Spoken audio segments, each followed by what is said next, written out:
There's actually three different ways you can control the volume on your Android phone. Let's go over all three options.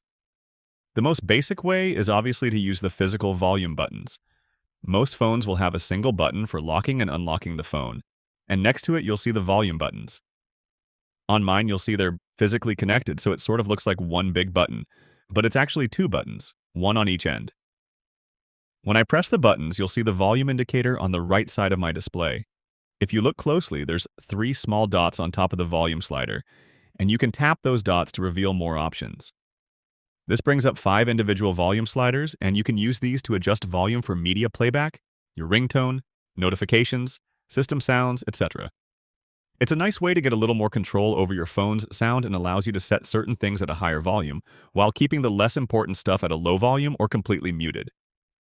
If you don't want to always locate the physical buttons, you can also easily adjust volume through the Quick Settings panel. Swipe down from the top right corner to reveal quick settings and you'll see a slider for screen brightness and another for volume. The speaker button next to the volume slider allows you to mute the phone with a single tap, and tapping it repeatedly will cycle between sound on, vibration only, and fully muted. Another way to control all this is, of course, in your settings. Go to Settings and then scroll down to Sound and Vibration. You'll get a sound on, vibration only, and a mute switch on the very top, and a whole lot of other sound-related settings. If you go to the volume menu, you'll see sliders for different types of sounds again, including your alarm, and that's how you master the volume controls on your Android phone. Click the like button if this helped, and subscribe for more easy guides like this.